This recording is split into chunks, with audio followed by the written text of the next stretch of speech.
Extremely sorry to disappoint.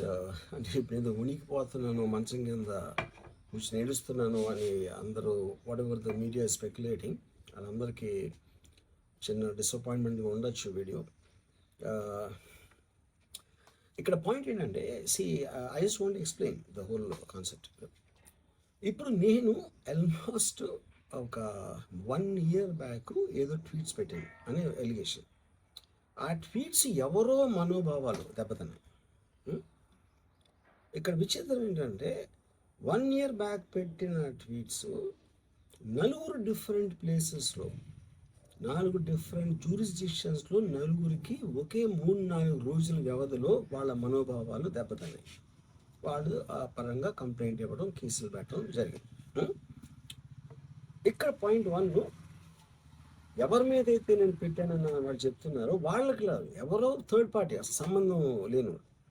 So ఆ కాంటెక్స్లో అసలు ఈ కేసు ఎలాగా, ఈ సెక్షన్స్ ఎలా వర్తిస్తాయి అనేది అప్పుడు ఆబ్వియస్గా నాకు వచ్చే అనుమానం కానీ, నాకు కానీ నా మనుషులు కానీ, ఇది ఒక పర్సిక్యూషన్ చేయటానికి ఒక పద్ధతి ప్రకారం ఉన్న ఎలోబుల్ లాస్ని వాడుతున్నారా, లేకపోతే ఇప్పుడు వరల్డ్ ఓవర్ ఒక ఫినామినా ఏం జరుగుతుందంటే, పొలిటికల్ పార్టీస్ వాళ్ళు they are weaponising the systems of the police. అది అమెరికాలో జరుగుతుంది, యూరోప్లో జరుగుతుంది, ఇక్కడ కూడా జరుగుతుంది.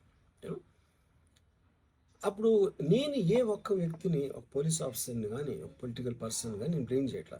I think it happens in certain ఒక ఏమంటారు దాన్ని, ఒక వే. అది అందరూ కూడా ఎంతో కొంత అది చేయటానికి టెంప్టేషన్ ఉండొచ్చు. But eventually there is the law of the land which will take the final call. So అది that I completely agree, believe in that and I abide by that as a citizen. So ఇప్పుడు ఇక్కడ జరిగింది ఏంటి, నాకు ఒక notice వచ్చింది, నేను ఒక రిప్లై ఇచ్చాను, ఫలానా చోట ఫలానా తారీఖు నేను వస్తాను.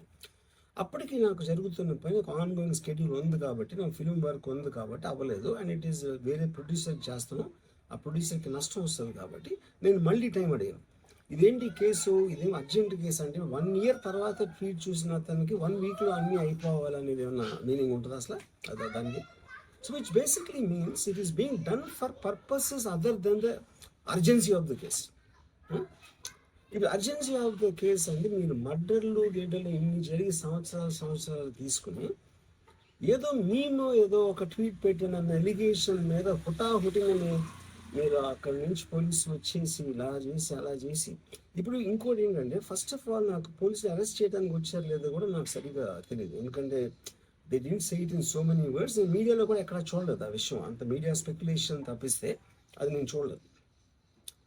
బట్ ఇందాక నేను చెప్పిన కారణాల వలన కోయిన్సిడెంటల్గా వేరే వాళ్ళు అన్ని చోట్ల నుంచి వచ్చేస్తున్నారు, అది ఇది అన్నప్పుడు ఐ డోంట్ వాంట్ నా టైం వేస్ట్, నా వర్క్ వేస్ట్, నా వర్క్ ప్రెషర్ ఉన్న దాని వలన I wanted to take the assistance of the judicial, because that is the final say in a democratic system కాబట్టి. సో అది దానికోసం దిస్ ఈజ్ వాట్ హ్యాపెన్. ఇప్పుడు ఇక్కడ ముఖ్యంగా మనం గమనించాల్సింది ఏంటంటే, ఇప్పుడు ఏదో ఒక ట్వీట్ పెట్టాడు, లేకపోతే ఒక మీము, ఒక కార్టూను, ఒక జోకో, లేకపోతే ఒక హార్డ్ ఒపీనియన్, దానికోసం కేసులు పెట్టే ఆస్పెక్ట్ అనేది సీరియస్గా తీసుకుంటే 100 కోట్ల ఇండియన్ జనాభాలో నాకు తెలిసి 50 lakhs మీద కేసులు పెట్టాలి. ఆ ప్రకారం అయితే అందరూ చేసేది పొద్దున్న లెగిస్తే మనం ఒపీనియన్లు ఇస్తూ ఉంటాం సోషల్ మీడియాలో. అది ఏ ఫామ్లోనే అవ్వచ్చు, సెటైర్ అవ్వచ్చు, మీమ్ అవ్వచ్చు, ఏదో వేరే ఫుటేజ్ అవ్వచ్చు, లేకపోతే ఎవరినో కోట్ చేసి మనం కామెంట్ చేయొచ్చు. రకరకాలుగా మన అభిప్రాయాలను మనం సోషల్ మీడియాలో వేస్తూ ఉంటాం. అది కొంతమందికి నచ్చచ్చు, కొంతమంది నచ్చకపోవచ్చు. ఇప్పుడు చూస్తే చాలామంది కొన్నిటికి అఫెండ్ అవుతారు, కొన్నిటికి నశిస్తారు, కొంతమంది చప్పట్లు కొడతారు, కొంతమంది చీ కొడతారు.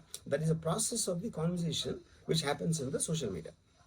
అలాగే నా మీద కూడా చాలా నీచంగా కామెంట్ చేస్తారు, కానీ దాని గురించి నేను ఎప్పుడు అనలేదు. Because I know it is a part of the eco system of the social media.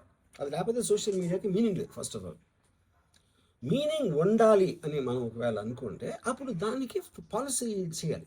ఇప్పుడు ఎగ్జిస్టింగ్ థింగ్స్ సరిపోవు కాబట్టి ఏది చేయకూడదు, ఏది చెయ్యాలి అని ఖచ్చితమైన క్లారిటీతో వచ్చినప్పుడు అది ఆటోమేటిక్గా లా ఆఫ్ ద ల్యాండ్ అయిపోతుంది. Then it becomes easy for every one.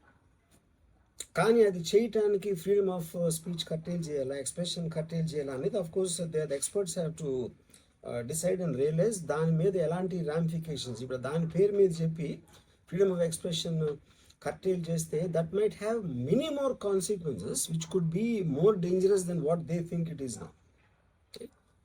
So again I want to say, నేను ఎవరిని బ్లేమ్ చేయలేదు. ఇప్పుడు ఒక పర్టికులర్ పర్సన్ హైపోథెటికల్గా ఉన్నారు అనుకున్నాం, నా మీద ఒక చేసి నన్ను హెరాస్ చేయడానికి ఒపీనియన్ పవర్లో ఉన్న అతను చేస్తున్నాడు అనుకున్నాం, అంటే తప్పేంటి? ఇప్పుడు హెరాస్ చేసే పవర్ లేకపోతే పవర్లో రావడానికి ఎందుకు అసలు ఏదైనా చేయటానికి? So like wise social media అనే మాధ్యమం నా దగ్గర ఉంది కాబట్టి, నాకు ఎన్నో కొన్ని ఫాలోవర్స్ ఉన్నారు కాబట్టి వాళ్ళకి రీచ్ అవ్వడానికి నేను చేస్తాను, అలాగే వాళ్ళు చేస్తారు. కానీ నన్ను కానీ తనను కానీ అందరినీ ఫైనల్గా జడ్జ్ చేసేది judiciary. That is the whole point. మీకున్న ఒక నాన్ క్లారిటీ ప్రాసెస్లో వాట్ ఈజ్ టూ మచ్ అనేది ఎవరు చెప్తారు, ఎప్పుడు చెప్తారు, ఎలా చెప్తారో అది ఎక్కడ రాసి ఉంది, ఆ క్లారిటీ అది లేనప్పుడు ఆటోమేటిక్గా this will keep on happening, you know. So I cased ఇందాక ఒక మొత్తం social media almost 90% of them they will be liable for cases to will put. ఏంటంటే పొద్దున్న లేస్తే అందరూ చేసేది అదే, ఎవరో ఒకరిని తిట్టడం, ఎవరో ఒకరిని ఇది చేయడం, ఎవరో ఒకరి మీద ఒపీనియన్ ఇవ్వడం, ఎవరో ఒకరి పర్సనల్ లైఫ్లోకి వెళ్ళిపోవడం. అది తప్పిస్తే సోషల్ మీడియాలో ఇంకేం చేస్తారు అసలు? సో ఇప్పుడు వాళ్ళందరి మీద పెట్టాలి అంటే అక్కడ ఎలా అంత ఉంటుంది? ఇంకోటి దాని అర్జెన్సీ ఏంటి, దాని ఇంపార్టెన్స్ ఏంటి, ఎంత అంటే ఇప్పుడు మర్డర్ కేసులు, టెర్రరిజం కేసులు, ఇలాంటి దానికి ఒక సీరియస్ క్రైమ్స్కి ఉండాల్సిన పోలీసు సంవత్సరం క్రితం పెట్టిన ట్వీట్ కోసం అతను he didn't reply properly are he didn't reply అన్న ఒక్క దాని బేసిస్ మీద ఒంగోలు నుంచి పోలీసులు వచ్చేసి అది చేశారు అంటే I'm not able to understand the police priority ఏంటని. నేను పోలీసుని బ్లేమ్ చేయట్లేదు, I'm tracking with the system, I'm not talking about the particular police officers. Ongole police officer మాట్లాడలేను. So is there a system in place for that? Priority of importance అనేది ఉంటుంది కదా ఎక్కడో చోట. అంటే 11 o'clock నేను ఎప్పి రావాలి, నేను 10 o'clock రిప్లై ఇస్తే 10:30కి వచ్చేస్తే which means they're already there. అంటే అన్ని పనులు వదిలేసి ట్వీట్ పెట్టిన వాళ్ళ మీద వస్తే I really don't understand the context honestly, you know. అందుకని ఇప్పుడు ఇది నాది క్వశ్చన్ కాదు. రామ్ గోపాలనో ఒకడు ఎవడో ఉన్నాడు అటు పెట్టాడు, ఇంకోటి ఎవడో సబ్బారావు పెట్టాడు, అప్పారావు పెట్టాడు. సో దీని మూలాన రామ్ గోపాల్ మీద అప్పారావు సుబ్బారావు మీదకి వస్తే రేపు ఎంతమంది మీదకి వెళ్తారు? ఇది అందరి ప్రాబ్లం. సో అది నా పాయింట్. ఇప్పుడు ఒక చాలా ఫేమస్ లైన్ ఉంది సెకండ్ వరల్డ్ వార్ టైంలో, వెన్ హిట్లర్ ఆస్పెక్ట్స్లో, first they came for someone, I thought it was someone else, then they came for somebody else, I thought it was somebody else, then they came for me. అంటే ఏంటి? Then they came for everyone. So that is what we need to actually, that is the main issue, which is what I wanted to bring to your notice. No? అప్పుడు ఒక్క second నన్ను మర్చిపోతే social మీడియాలో tweets, memes పెట్టినంత మాత్రాన ఎవరో ఒకళ్ళు ఏదో ఒక రోజు మేల్కొని 1 year తర్వాత నేను అప్పుడు చూశాను, కానీ ఇప్పుడే చూశాను, అప్పుడు పెట్టావు, ఇప్పుడు నా మనోభావం దెబ్బతిందంటే అసలు దానికి అంత అనేది ఉంటుందా అలాంటి కేసులు పెట్టడానికి? ఓకే, బై లా కంప్లైంట్ వచ్చినప్పుడు కేసు తీసుకోవాలి, ఐ అండర్స్టాండ్. నాకు అంత మాత్రం లా పరిజ్ఞానం నాకు కూడా ఉంది. కానీ అది మీరు సీరియస్గా తీసుకుంటే, ఒక యూనిఫామ్ డిస్పారిటీ లేకుండా, డిస్క్రిమినేషన్ లేకుండా మీరు అందరినీ సీరియస్గా తీసుకుంటే ఒక అంటే మొత్తం సోషల్ మీడియా మొత్తం జైల్లో ఉంటుంది, అట్లీస్ట్ 80 to 90%. ఎందుకంటే సోషల్ మీడియాకి వచ్చేదే దానికోసం, ఎవరైనా సరే వచ్చేది ఫైనల్గా.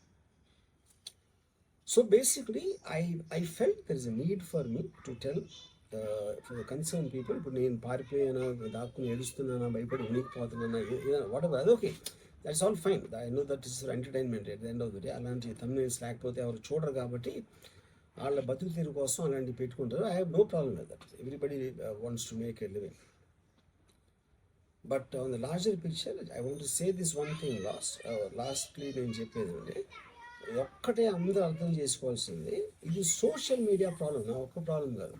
That is what I will request everyone to understand, including if at all ఎవరన్నా దీన్ని పని కట్టుకుని ఇది చేసే మనుషులు ఎవరన్నా ఉన్నారని నేను చెప్పట్లేదు, I don't want to jump the gun, but even for them I think fundamental importance is this point అనేది I wanted to tell. Thank you.